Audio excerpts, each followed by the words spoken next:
ওই যে আমি আগে কইছিলাম না যে মাওলানা হওয়া, মুহাদ্দিস হওয়া, মুফাসসির হওয়া, এটা মুকাররির হওয়া, হাফিজ হওয়া এটা ইসলামে জরুরি না, এটা হলো ফরজে কিফায়া। কয়েক গ্রাম মিলেও যদি একজন যোগ্য আলিম থাকে সবাই গুনাহ থেকে মাফ। আবার কয়েক গ্রাম মিলে বা একটা গ্রামে একটাও আলিম নাই তো ব্যক্তি গুনাহগার। আর এটা খালি আলিম না, পুরা কয়েকটা গ্রাম মিলে একটা ডাক্তার নাই তো ব্যক্তি গুনাহগার, একটা নার্স নাই তো ব্যক্তি গুনাহগার। আমরা আমার এলাকা মিলে একটা এসপি বানাবার পাই নাই, ডিসি বানাবার পাই নাই, ওসি বানাবার পাই নাই, একটা ডাক্তার ইঞ্জিনিয়ার বানাবার পাই নাই, পুরো এলাকাবাসী গুনাহগার।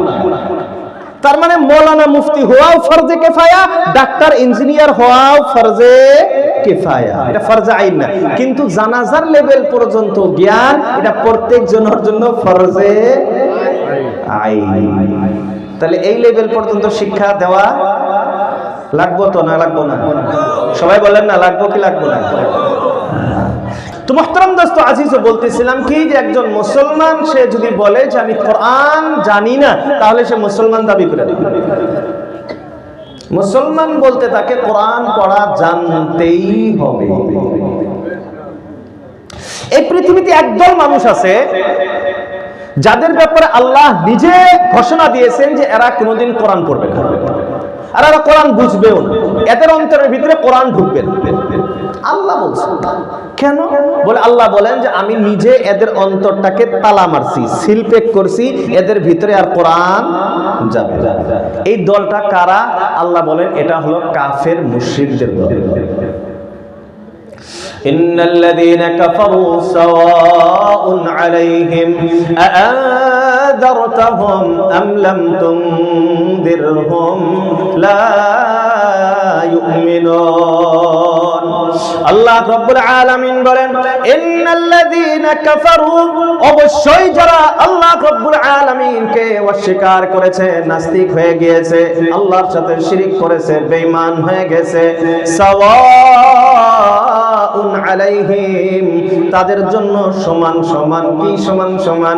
আআযারতাহুম, এ রাসূল আপনি তাদেরকে ভয় দেখান, আমলাম তুনযিরহুম, অথবা আপনি তাদেরকে ভয় না দেখান, আপনি তাদেরকে বুঝান বা না বুঝান, আপনি তাদেরকে উপদেশ করেন বা না করেন, লা ইউমিনুন, এরা কোনদিন ঈমান আনবে না, কোনদিন এরা কোরআন পড়বে না। কেন ঈমান আনবে না? কেন কোরআন পড়বে না? আল্লাহ রাব্বুল আলামিন কারণটা দর্শাইতেছেন। খাতামাল্লাহু আলা কুলুবিহিম ওয়া আলা সামঈহিম ওয়া আলা আবসারিহিম গিশাওয়া। আল্লাহ রাব্বুল আলামিন বলেন খাতামাল্লাহু, আমি আল্লাহ তালাবদ্ধ করছি, সিলপেক করছি কিসের উপর? আলা কুলুবিহিম, তাদের অন্তরের উপরে, দিলের উপরে আমি সিলপেক করে দিয়েছি, ওয়া আলা সামঈহিম, কানের উপরেও তালাবদ্ধ করে দিয়েছি, ওয়া আলা আবসারিহিম গিশাওয়া, আর চোখের উপরে পর্দার ব্যবস্থা করে রাখছি। এরা বন্ধুরা আমার, এই পৃথিবীতে মানুষ যে জ্ঞান আরোহণ করে কিছু বোঝে তিনটা মাধ্যমে। কয়টা মাধ্যম? এক নাম্বার কিছু দেখে দেখে শেখে, দুই নাম্বার চোখ যদি নাও থাকে কানে শোনে, আবার চোখে দেখা কানে শোনা, এই দুইটার পর অন্তর যদি না থাকে কিছুই বোঝে না। আল্লাহ রাব্বুল আলামিন বলেন আমি তার তিনটা সাইড বন্ধ করছি, অন্তরেও বোঝার ক্ষমতা রাখি নাই, কানেও শোনার মতো ক্ষমতা নাই, পর্দার ব্যবস্থা করছি, চোখে দেখেও তাদের বোঝার ক্ষমতা নাই, পর্দার ব্যবস্থা করছি। তার মানে আল্লাহ নিজেই তাদের ব্যবস্থা করে রাখছে, এরা কোনোদিন ঈমান আনবে না, এরা কোনোদিন কোরআন পড়বে না। এই যে কোরআন পড়বে না, ঈমান আনবে না, এটা হলো কাফিরের দল।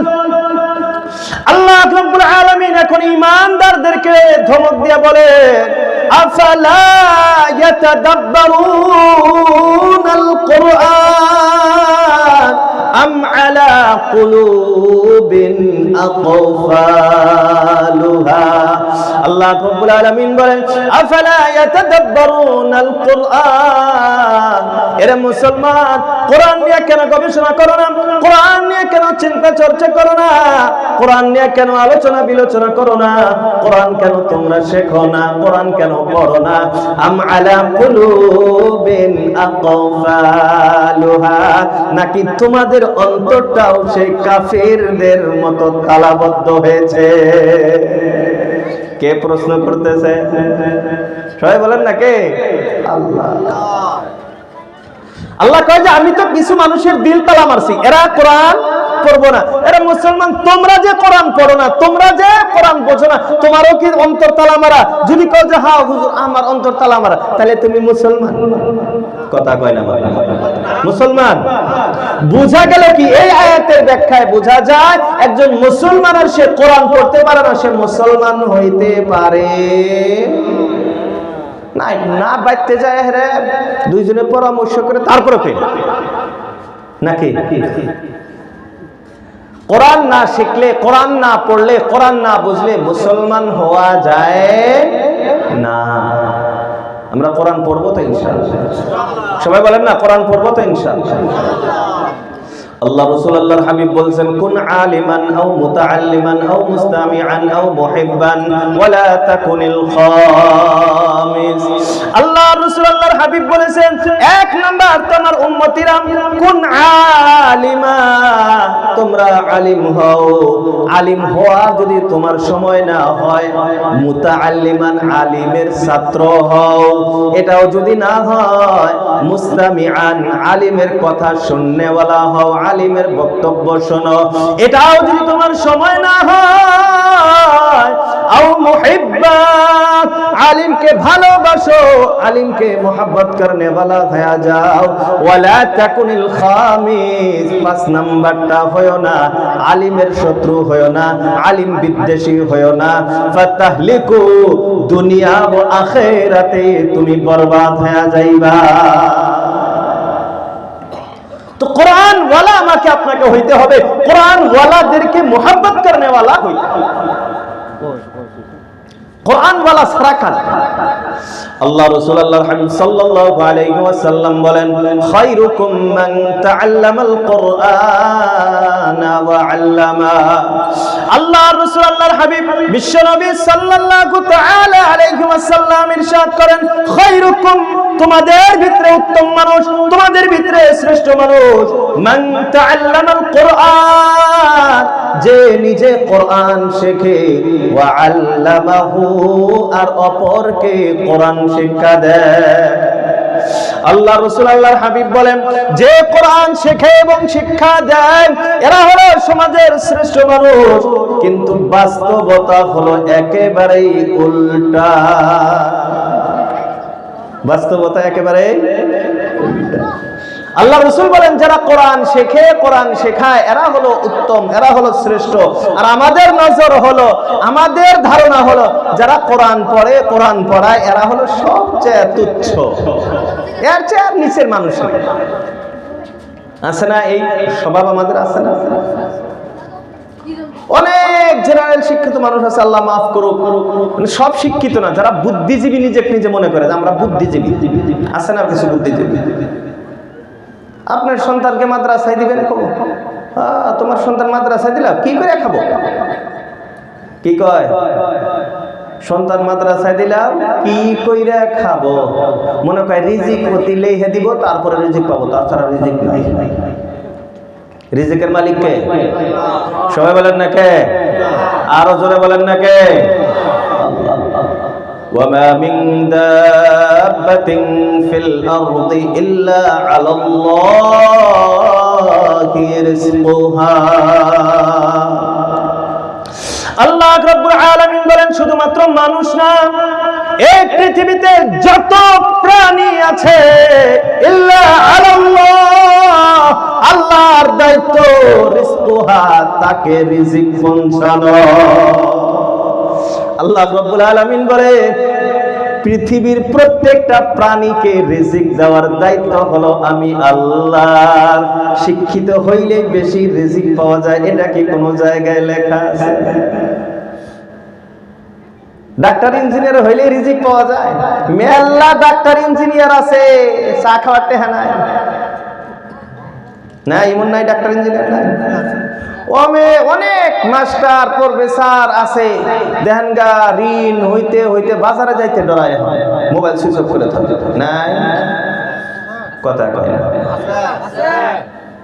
আবার ঠেলা চলা খায় দেখবেন বিন্দাস, রাত্রে আলু ভর্তা দিয়া আর ডাল দিয়া খাইছে, বিন্দাস ঘুমাইতেছে, কোনো টেনশন নাই। তো বড় চাকরি করলেই যে টাকা বেশি কামান যায়, এটা কোনো জায়গাতে আছে? জেনারেল শিক্ষিত হইলেই যে কোটিপতি হওয়া যায়, রিজিক বেশি পাওয়া যায়, এমন কোন কথা আছে? যদি ওটাই হইল নি, তাহলে মৌলানা বদরুদ্দীন সাহেব না কোটিপতি, আর ওর আন্ডারে যদি কাম করে ডাক্তার ইঞ্জিনিয়ার যদি থাকে, এর থেকে বদরুদ্দীন সাহেব ধনী নেয় না? ওর নাম নেওয়াতে খারাপ পাইলেন ভাই। আমি কোন দল টল এগুলো কোনোদিন করিও না, আজ পর্যন্ত কোন রাজনৈতিক মিটিং এও যাইনি। আর যদি হেলিকপ্টার দেখবার পুলাহান নিয়ে যান আগে, সেটার ইডিএফও চিনি না, কংগ্রেসও নাই, বিজেপিও নাই, হেলিকপ্টার এলে পুলাহান দেখবার নিয়ে যান আগে, এটা আপনার কথা। বাকি আজ পর্যন্ত আলহামদুলিল্লাহ আলহামদুলিল্লাহ আলহামদুলিল্লাহ কোন রাজনৈতিক দলের হাতে কোনো খাতির নাই। কোন রাজনৈতিক দল আজ পর্যন্ত খবর পাবো না যে মুফতি রকিবুল এক কাপ চা খাওয়াইছে। আমার জীবনে একদিনই এক কাপ চা খাইছিলাম, এই একটা কথা মনে আছে আঙ্গুরে বাজারে।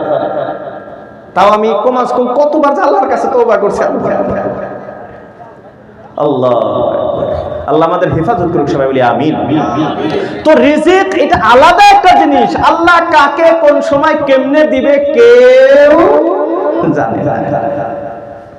অনেক মানুষ আছে আবার জুয়া খেলা, এর মতো হঠাৎ করে একদিন কোটিপতি হয়ে যায় না, আছে না? নাই তাই বলে কেন জুয়া খেলান যাব? আল্লাহ রাব্বুল আলামিন বলেন ইয়াসআলুনাকা আনিল খামরি ওয়াল মাইসির। আল্লাহ রাব্বুল আলামিন রাসূলুল্লাহ সাল্লাল্লাহু আলাইহি ওয়াসাল্লামকে বলতেছেন ইয়াসআলুনাকা আনিল খামরি ওয়াল মাইসির। ও রাসূল, আপনার কাছে লোকজন মদ এবং জুয়ার ব্যাপারে প্রশ্ন করতেছে। মদ এবং জুয়া এটা চলবে কি চলবে না, এই ব্যাপারে আপনাকে প্রশ্ন করতেছে। কুল, ও রাসূল, আপনি তাদেরকে জানায় দেন ফীহিমা ইসমুন কাবীরুন ওয়া মানাফিউ লিন-নাস। আল্লাহ রাব্বুল আলামিন বলেন কুল, ও রাসূল, আপনি মানুষকে জানায় দেন ফীহিমা ইসমুন কাবীর, মদ এবং জুয়ার ভিতরে বড় গুনাহ রয়েছে। কেমন গুনাহ? সবাই বলেন না কেমন গুনাহ? ইসমুন কাবীর, অনেক বড় গুনাহ রয়েছে। হ্যাঁ, ওয়া মানাফিউ লিন-নাস, কিছু মানুষের সাময়িক সময়ের জন্য কিছু উপকারও আছে। উপকার আছে অল্প, কিন্তু গুনাহ কথা কয় না। খারাপ পাইতে শুনবেন আপনারা, বুঝতেছেন না?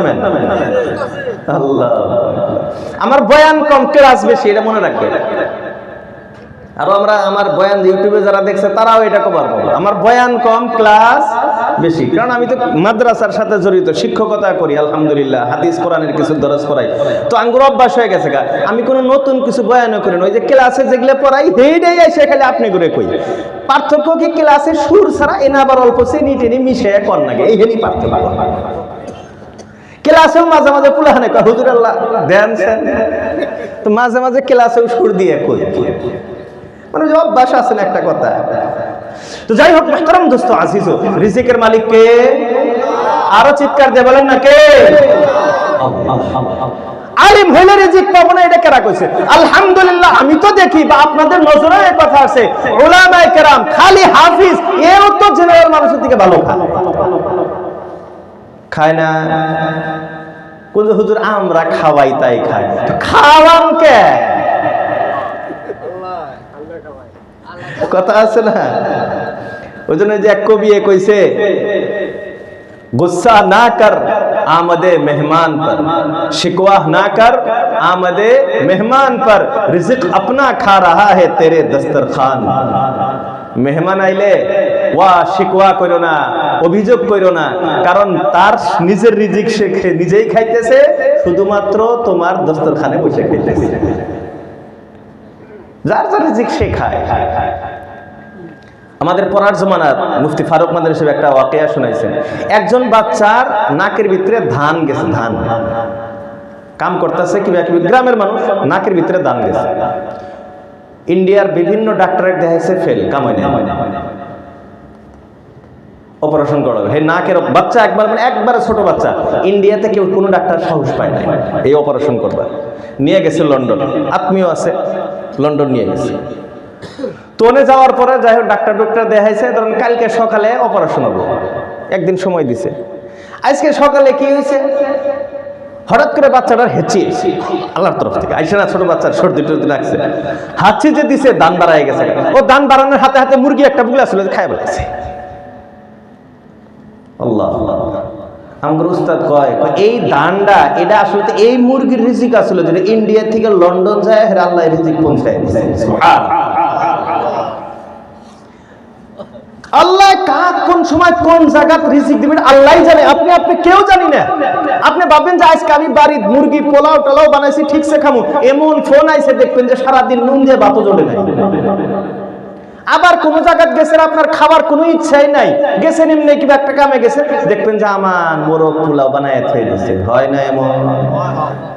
বোঝা গেল কি রিজিকের মালিক আল্লাহ। কোরআন পড়লে রিজিক পাবে না, এটা ভুল ধারণা, এটা ভুল ধারণা। এজন্য কোরআন পড়াইতে হবে, মাদ্রাসায় পড়াইতে হবে।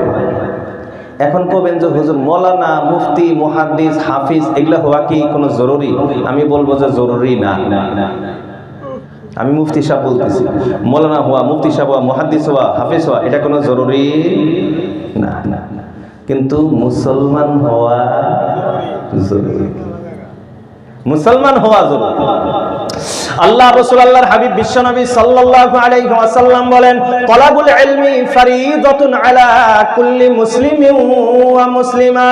আল্লাহ রাসূল আল্লাহর হাবিব বিশ্বনবী সাল্লাল্লাহু তাআলা আলাইহি ওয়াসাল্লাম ইরশাদ করেন, তালাবুল ইলমি, ইলম অর্জন করা, জ্ঞান আরোহণ করা, ফরিদাতুন ফরদে আইন আলা কুল্লি মুসলিমিন ওয়া মুসলিমা। প্রত্যেকজন পুরুষ এবং মহিলা মুসলমানের উপরে দিন শিক্ষা করা ফরজে আইন, দিন শিক্ষা করা ফরজে আইন। আমি বলছি মাওলানা হওয়া কিন্তু কোনো জরুরি না, তাহলে বুঝতে হবে। এরা বন্ধুরা আমার, একজন মানুষ মুসলমান হইতে মাওলানা হওয়া জরুরি না, হাফেজ সাহেব হওয়া জরুরি না, মুফতি সাহেব হওয়া কোনো ফরজ না, কিন্তু একজন মানুষ মুসলমান হইতে কতটুকু ইলম লাগে এটা জানার প্রয়োজন আছে না না? কারণ মৌলানা ফরজ না, মুফতি ফরজ না, তাহলে ফরজ কতটুকু শিক্ষা করা, একজন মানুষ মুসলমান হইতে কতটুকু জ্ঞান অর্জন করা, দ্বীনি শিক্ষা অর্জন করা ফরজ, এটা প্রত্যেকজন মুসলমানের জানা জরুরি।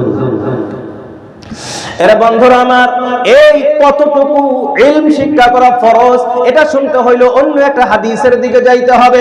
আল্লাহ রাসূল আল্লাহর হাবিব সাল্লাল্লাহু আলাইহি ওয়াসাল্লাম বলেন, ইদা মাতাল ইনসানু ইনকাতা আনহু আমালুহু ইল্লা মিন সালাসা। আল্লাহ রাসূল আল্লাহর হাবিব বিশ্বনবী সাল্লাল্লাহু তাআলা আলাইহি ওয়াসাল্লাম ইরশাদ করেন, ইযা মাতাল ইনসান, কোন মানুষ যখন মারা যায়, কোন মানুষ যখন ইন্তেকাল হয়ে যায়, ইনকাতা আনহু আমালুহু, তার নিজস্ব সব আমল বন্ধ। মারা যাওয়ার পরে কি আর কোনো ইবাদত করা যায়? সবাই বলেন না করা যায়? মারা যাওয়ার পরে কি কোনো কিছু করা আরো সম্ভব? আল্লাহ রাসূল আল্লাহর হাবিব বলেন, যখন কোন মানুষ মারা যায়, ইনকাতা আনহু আমালুহু, তার সমস্ত আমল বন্ধ, ইল্লা মিন সালাসা, হ্যাঁ তিনটা আমলের সওয়াব জারি থাকে। নিজস্ব সব আমল বন্ধ, নিজে আর করার মতো কোনো কিছু নাই। হ্যাঁ জীবিত থাকাকালীন তিনটা কাজ যদি আমি করতে পারি, এই তিনটা কাজ আমার মরণের পরেও আমার কবরে সওয়াব পৌঁছাইতে থাকবে বলি সুবহানাল্লাহ। তাহলে বলেন এই তিনটা কাজ করার প্রয়োজন আছে না আমাদের? যেটা আমার মরণের পরে কাজে আসবে, যেটা আমার মরণের পরে কাজে আসবে, এটা প্রয়োজন আছে। এক নাম্বার আল্লাহর রাসূল বলেন ইল্লা মিন সাদাকাতিন জারিয়া, সাদাকায়ে জারিয়া যদি কোনো বান্দা করে রেখে যায়। সাদাকায়ে জারিয়া কাকে বলে? একবারে সহজ ভাষায় আপনাদেরকে বুঝাই, সামাজিক উন্নয়নমূলক কাজ। সাদাকায়ে জারিয়া মানে সামাজিক উন্নয়নমূলক কাজ। এমন কোন কাজ আপনি করেন যেটা সমাজের প্রত্যেকজনের জন্য লাভ হয়, এটাই হলো সাদাকায়ে জারিয়া। আমরা মনে করি খালি মাদ্রাসায় টাকা দিলাম, মসজিদ বানালাম, এটাই সাদাকায়ে জারিয়া। না, এটা সাদাকায়ে জারিয়া, এটা তো সাদাকায়ে জারিয়া আছে। যেহেতু মাদ্রাসা এটা কারো ব্যক্তিগত, মাদ্রাসা ব্যক্তিগত না সমাজে? সমাজে। মসজিদ কারো ব্যক্তিগত? সমাজে। রাস্তা কারো ব্যক্তিগত না সমাজে? সমাজে। আপনি মাদ্রাসায় দিলেন মানে সমাজের সবারই উপকার করলেন, মসজিদে দান করলেন মানে সমাজের সবারই উপকার করলেন। আপনি রাস্তা অল্প খারাপ ছিল, আপনি ঠিক করে দিলেন, আপনি সমাজের সবারই উপকার করলেন। একটা গাছ আপনি লাগাই দিলেন, ওই গাছটা মানুষ শ্যামা খাবো, ফল ধরবো, মানুষে খাবো, চোরে নিব, পাখিয়ে খাবো, সব সাদকায়ে জারিয়া আছে। হ্যাঁ, রাস্তায় একটা পেশাবখানা বানায় দিলেন, মানুষ মুসাফির যাইবো, পেশাব করব। একটা কলের ব্যবস্থা করলেন, মানুষ রাস্তায় পানি খাইবো। এই যে সমাজের উন্নয়নমূলক যত কাজ আছে এই সব সাদকায়ে জারিয়া। মনে থাকবো তো ইনশাআল্লাহ? সবারই মনে থাকবো ইনশাআল্লাহ? এক নাম্বার হলো সাদকায়ে জারিয়া, সামাজিক উন্নয়নমূলক কাজ। দুই নাম্বার আল্লাহ রাসূল আল্লাহর হাবিব বলেন আও ইলমিন ইউনতাফাউ বিহি, এমন কিছু ইলমের কাজ, জ্ঞানের কাজ তুমি রেখে যাও যেটা তোমার মরণের পরে মানুষ উপকারিত হয়। এই যে আজকে মাদ্রাসায় কয়জন ছাত্র পাগড়ি পাইলো, এরা আবার কিছু ছাত্রদেরকে পড়াবে, এই ইলমের দ্বারা তাদের ফায়দা হবে, তারা আবার কিছু ছাত্র ছাত্রীদেরকে পড়াইবে, তারা ইলমওয়ালা হবে। এই যে ইলমের সিলসিলা যতদিন পর্যন্ত চলবে আপনার কবরে আর সব পৌঁছতে থাকবে বলে সুবহানাল্লাহ। তিন নাম্বার আল্লাহর রাসূল আল্লাহর হাবিব বলেন আওয়ালাদিন সালিহিন ইয়াদউ লাহু। আল্লাহ রাসূল আল্লাহর হাবিব বিশ্বনবী সাল্লাল্লাহু তাআলা আলাইহি ওয়াসাল্লাম ইরশাদ করেন আওয়ালাদিন, সন্তান যদি রাখতে পারো। আমরা যখন মারা যাব আমার সন্তান যদি দুনিয়ায় থাকে, আমাদের সন্তান আছে না নাই? আছে তো, সবার ঘরে সন্তান আছে তো। তাহলে আমরা তো খুশি, কারণ সন্তান রাখছি মানে জান্নাত পামই। আল্লাহ রাসূল আল্লাহর হাবিব বলেন শুধু সন্তান রাখলে হবে না, সন্তানের সাথে শর্ত আছে। কি শর্ত? আল্লাহ রাসূল আল্লাহর হাবিব বলেন সালিহিন, নেককার সন্তান। সালেহ সন্তান, নেককার সন্তান যদি রাখো। আবার নেককার সন্তান মানে কি? নেককার সন্তান কাকে বলা হয়? আল্লাহ রাসূল আল্লাহর হাবিব বলেন ইয়াদউ লাহু, যে সন্তান তার মা বাবার জন্য দোয়া করে। আমি আপনি মারা যাওয়ার পর আমি এমন নেককার সন্তান যদি দুনিয়ায় রাখতে পারি, যে সন্তান আমার জন্য কি করবে? সবাই বলেন না, কি করবে? কথাই খবর চাই না। মেলা মানুষ যে মুখ বন্ধ করে রাখছে, খোলেই একেবারে আল্লাহ।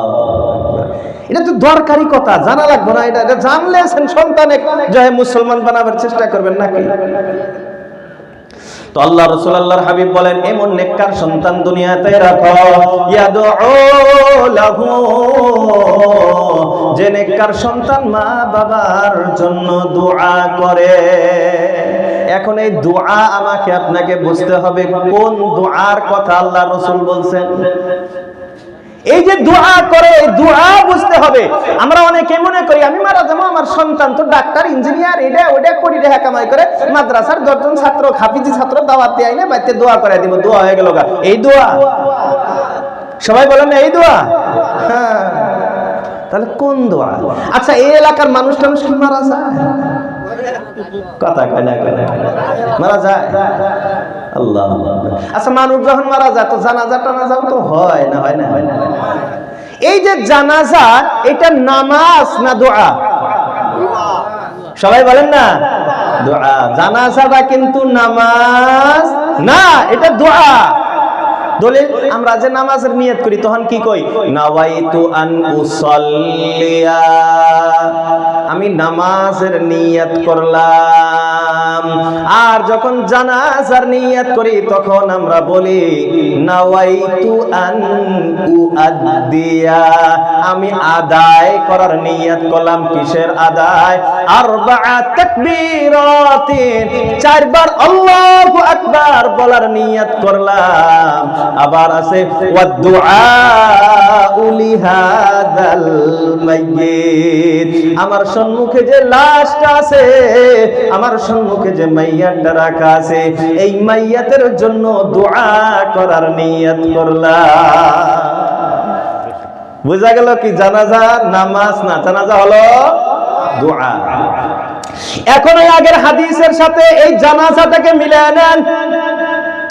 আল্লাহ রাসূল আল্লাহর হাবিব বলেন আওয়ালাদিন সালিহিন ইয়াদউ লাহু, এমন নেককার সন্তান তুমি দুনিয়াতে রাখো যে সন্তান তুমি মারা যাওয়ার পর তোমার জন্য দোয়া করতে পারে, অর্থাৎ তোমার জানাজা পড়াইতে পারে। আজ আমি আপনি যদি এমন নেককার সন্তানকে রাখতে পারি যে সন্তান আমার জানাজা পড়াবার মতো যোগ্যতা রাখে, এমন সন্তান যদি আমি রাখতে পারি, আমি আপনি কামিয়াব। আর যদি আমার সন্তান এতটুকু শিক্ষিত না হয়, তাহলে আমি বাবা নামের কলঙ্ক। এই জানাজা পর্যন্ত শিক্ষা দিতে হবে। এখন আপনাদেরকে আমি 2-4টা প্রশ্ন করব, জবাব দিবেন তো ইনশাআল্লাহ? ভাই সবাই জবাব দিবেন তো ইনশাআল্লাহ? সহজ প্রশ্ন। প্রশ্ন কি? যে ছেলে জানাজা পড়াইতে পারে, জানাজা পড়া না, জানাজা পড়াইতে পারে, পড়াবার পায়, ও তো আর কোরআন পড়া হেকে নাই? লাগবো এটা না, জানাজা পড়ান শিখছে, ও তো কোরআন শিখে নাই। কথা কয় না, কোরআন শিখে নাই। জানাজা পর্যন্ত যে শিখছে, ও কোরআন পড়া শিখে নাই? অবশ্যই শিখছে। জানাজা পর্যন্ত যে শিক্ষা অর্জন করছে, ও তো আর নামাজ কিভাবে করে পড়া না এটা জানে না? জানে? রোজা রাখা শিখছে। তাইলে বুঝা গেল কি? ইসলাম ধর্মে প্রত্যেকজন পুরুষ এবং নারীর উপরে এই জানাজার লেভেল পর্যন্ত শিক্ষা অর্জন করা ফরজে আইন। এটা শিখতেই হবে, শিখতেই হবে, শিখতেই হবে। আর এতটুক শিক্ষা যদি নাই, জানাজা পড়াবার পাই না, তাহলে নিজে মুসলমান কয়ে লাভ নাই। আপনি মুসলমান তাহলে আপনি মুসলমান। ও বা তো ঈদের নামাজ গরব গগৈও কম পড়ে না। অখিল গগৈ ঈদের নামাজ কথা কয় না। এই যে সামনে রোজার ঈদ আইতাছে, দেখবেন অখিল গগৈ, গৌরব গগৈ, এটা একবার ইমামের পাশে। কথা হাসা না? ওই যে আমি আগে কইছিলাম না যে মৌলানা হওয়া, মুহাদ্দিস হওয়া, মুফাসসির হওয়া, এটা মুকাররির হওয়া, হাফিজ হওয়া, এটা ইসলামে জরুরি না, এটা হলো ফরজে কিফায়া। কয়েক গ্রাম মিলেও যদি একজন যোগ্য আলিম থাকে, সবাই গুনাহ থেকে মাফ। আবার কয়েক গ্রাম মিলে বা একটা গ্রামে একটাও আলিম নাই, তো ব্যক্তি গুনাহগার। আর এটা খালি আলিম না, পুরা কয়েকটা গ্রাম মিলে একটা ডাক্তার নাই, তো ব্যক্তি গুনাহগার। একটা নার্স নাই, তো ব্যক্তি গুনাহগার। আমরা আমার এলাকা মিলে একটা এসপি বানাবার পাই নাই, ডিসি বানাবার পাই নাই, ওসি বানাবার পাই নাই, একটা ডাক্তার ইঞ্জিনিয়ার বানাবার পাই নাই, পুরো এলাকাবাসী গুনাহগার। তার মানে মৌলানা মুফতি হওয়াও ফরজে কিফায়া, ডাক্তার ইঞ্জিনিয়ার হওয়াও ফরজে কিফায়া, এটা ফরজে আইন না। কিন্তু জানাজার লেভেল পর্যন্ত জ্ঞান, এটা প্রত্যেক জনের জন্য ফরজে আইন।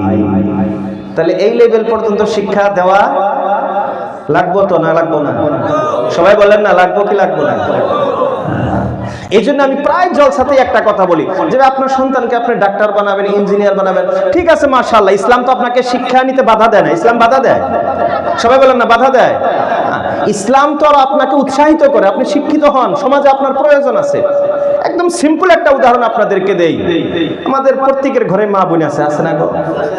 ওই যে যখন প্রেগন্যান্সির সময়টা হয়, ওই সময় যখন ডাক্তারের দেখান লাগে, আর ওই সময় অনুভবটা হয় যে আজকে যদি একজন মুসলিম গাইনো ডাক্তার থাকতো, মহিলা মুসলিম গাইনো ডাক্তার যদি থাকতো, তাহলে আজকে আমার এই সতীত্বটা কোনো অমুসলিম বা মুসলমান পুরুষের সামনে বাইর করা লাগতো না।